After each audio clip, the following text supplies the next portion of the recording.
of Gaston County. Welcome to the Christmas 2025 episode of Gaston's Great, a podcast highlighting some of the great things happening in and around Gaston County. I'm your host, Stephen Long. We're coming to you once again from the international headquarters of GSM Services.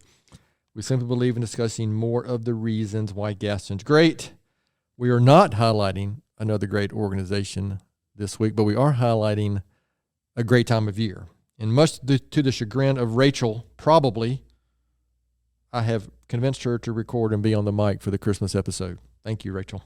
Welcome. And we were recording this on Wednesday, December 17th, and we will to be released on Christmas Day. So we've done this for a few years, and for some reason, I don't know, people have watched and listened, so guess what? We're going to do it again. So we're going to start. I'm going to put Rachel right on the spot to begin this episode. Rachel, when I ask you a question, what is your favorite Christmas movie? Does anything come to mind? Yes. My favorite Christmas movie is National Lampoon's Christmas Vacation. Wow. That has become a classic, and it's funny. Yes, it is. And maybe not for, and some of the comedies not for kids either, but it's funny. It is funny. It's really funny. And I think I can quote most of that movie. If I sat down and watched it, it would annoy you because I would probably quote everything right before it happened. I don't doubt it. So my favorite is probably A Christmas Story, which you said you are not sure of. Yeah, I can't see it. Or It's a Wonderful Life. Mm-mm. So anyway, two terrific movies that, in fact, I'll share a quote from one of those here a little bit. So we're going to also start a couple stories to tell, a couple readings. We're also going to start with some of our Christmas trivia. So this is for you, Rachel. Okay. Are you ready? Yes. For some Christmas trivia? This is yes. True but little known trivia about Christmas. Okay. All right? Mm-hmm. First up, what kind of motorcycle does Santa ride? What kind of motorcycle does Santa ride? I didn't know they were going to be jokes. A Harley Davidson. That's funny. Okay. That's funny. That's okay. You really didn't know it was going to be jokes for me? You thought it was really going to be? Yeah. I thought we were going to compete. Whew. What did Adam say on December 25th? Oh, I know this one. Okay. It's Christmas Eve. Well, you have to pause, but yes. It's Christmas Eve. Okay, that's good. Wow, that's good, Rachel. I'm proud of you. Thank you. All right, so our first reading we're going to do this year is the classic Twas the Night Before Christmas. Now, last year we did Twas the Night Before Christmas in Gaston County. If you want to hear that, please go back to, I think it was episode number 146, actually, was Christmas of 2024. So if you want to hear that, please do that. But we're going to read the classic original poem, Twas the Night Before Christmas. So are you ready, Rachel? Yes. All right, here it goes. I'll try not to mess this up. 'Twas the night before Christmas, when all through the house not a creature was stirring, not even a mouse. The stockings were hung by the chimney with care, in hopes that St. Nicholas soon would be there. When out on the lawn there arose such a clatter, I sprang from my bed to see what was the matter. Away to the window I flew like a flash, tore open the shutters and threw up the sash. And then in a twinkling I heard on the roof the prancing and pawing of each little hoof. As I drew in my head and was turning around, down the chimney St. Nicholas came with a bound. His eyes how they twinkled, his dimples how merry. His cheeks were like roses, his nose like a cherry. His droll little mouth was drawn up like a bow, and the beard on his chin was as white as the snow. He spoke not a word, but went straight to his work, and filled all the stockings, then turned with a jerk.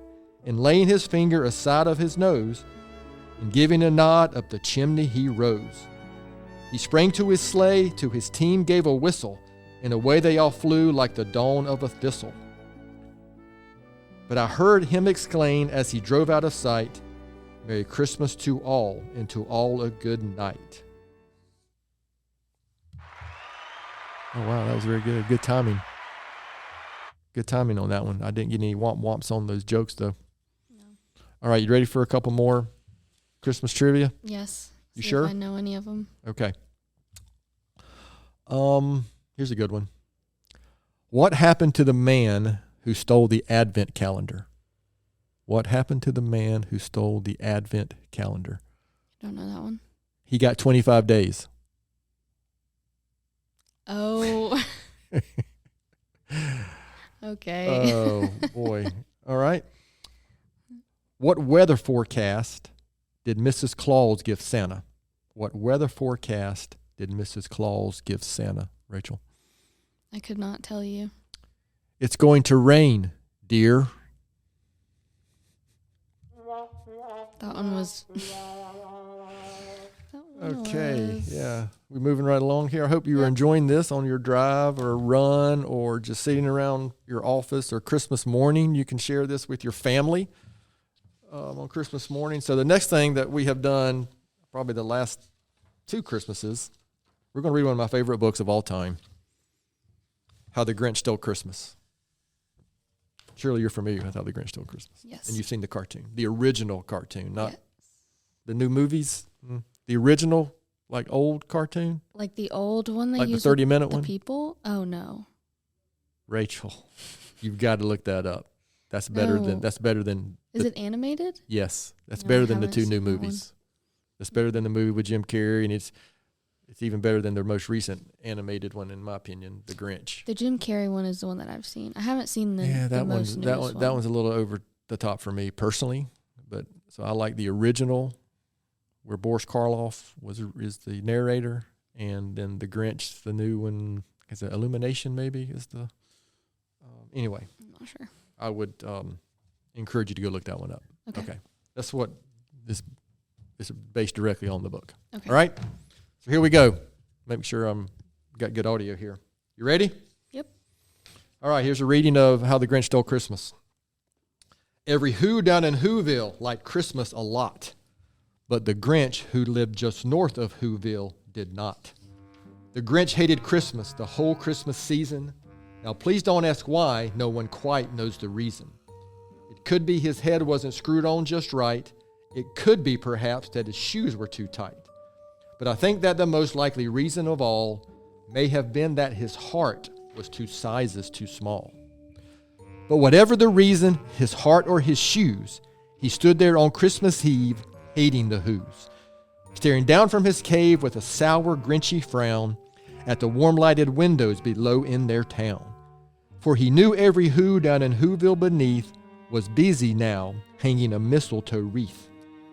And they're hanging their stockings, he snarled with a sneer. Tomorrow is Christmas, it's practically here. Then he growled with his Grinch fingers nervously drumming. I must find some way to stop Christmas from coming. For tomorrow he knew all the Who girls and boys would wake bright and early, they'd rush for their toys. And then all the noise, noise. That's one thing he hated, the noise.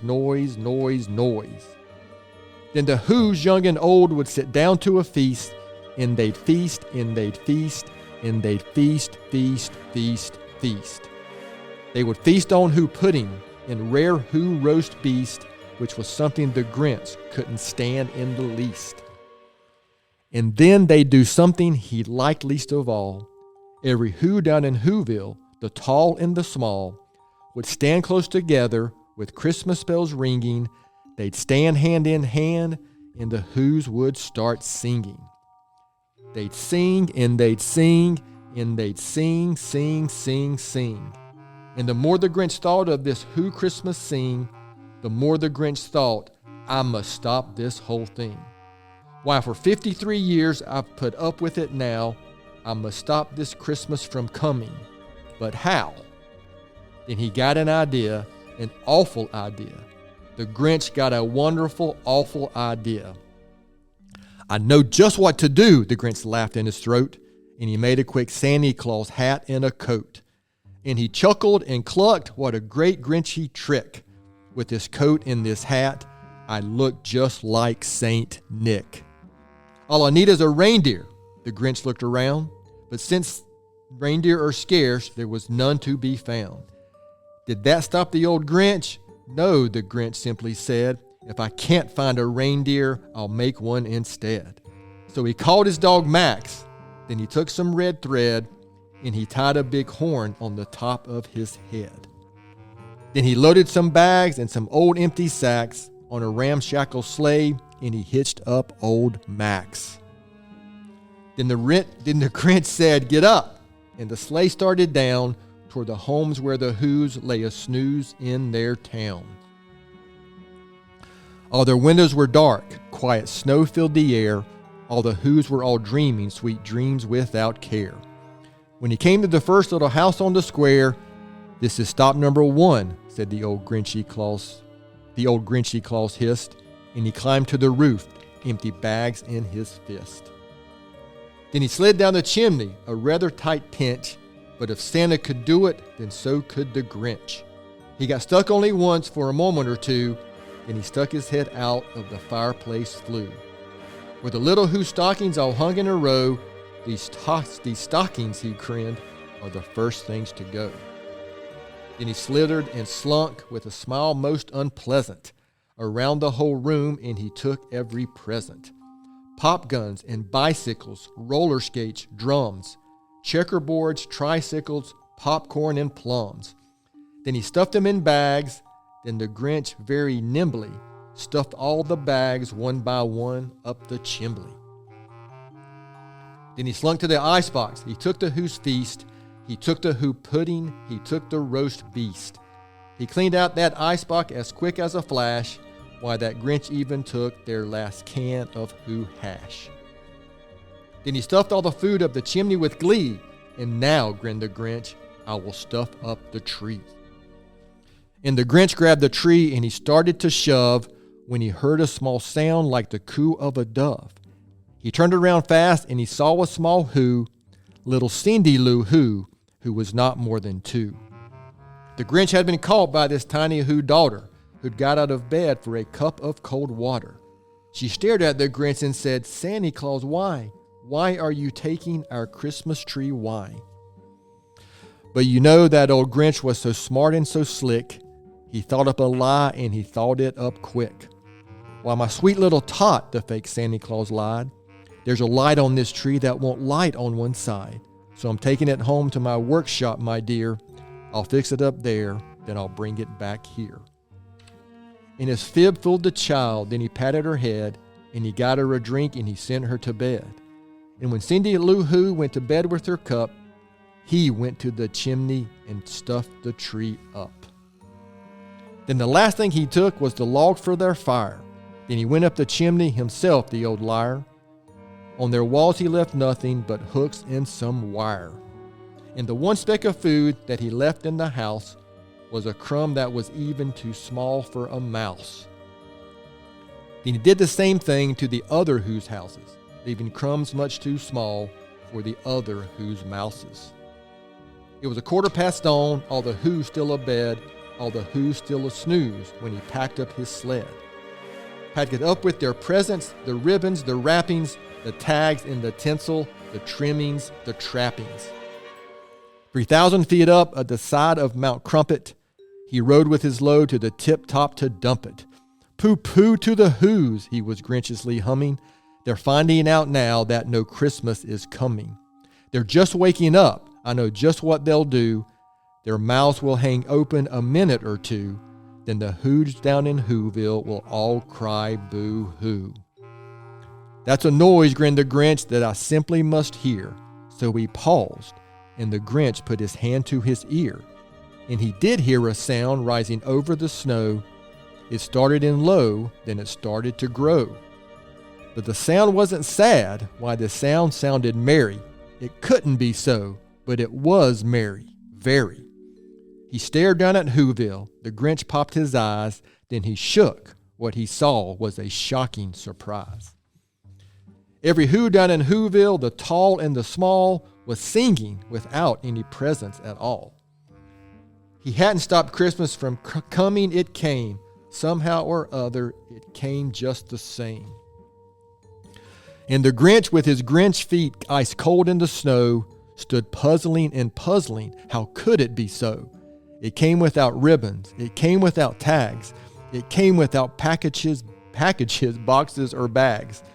And he puzzled 3 hours till his puzzler was sore. Then the Grinch thought of something he hadn't before. Maybe Christmas, he thought, doesn't come from a store. Maybe Christmas, perhaps, means a little bit more. And what happened then? Well, in Whoville, they say that the Grinch's small heart grew 3 sizes that day. And the minute his heart didn't feel quite so tight, he whizzed with his load through the bright morning light, and he brought back the toys and the food for the feast, and he himself, the Grinch, carved the roast beast.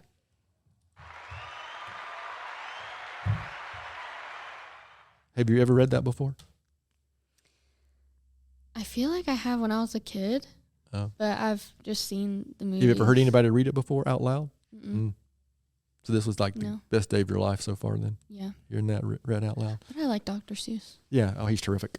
Absolutely terrific. And we've read that one and many more to our kids every year. All right. Last round of Christmas trivia. Okay. Okay. You ready? Yes. You sure? Yep. All right. So let's see. It's a tough one here. What do you get when you combine a Christmas tree with an iPad? What do you get when you combine a Christmas tree with an iPad? Steven, these are good. I don't know. That would be a pineapple. Oh. Get it? Great. See, Pineapple, pine. Christmas trees might be pine related and, iPad is Apple product. Okay. Yeah. Sometimes you have to explain these, No, yeah, you do, because I wouldn't have. This is a good one. You probably won't know this one. What is the Grinch's least favorite band? What is the Grinch's least favorite band? I feel like I've heard this on the... People my age will know this one in a heartbeat without me even saying it. The Who.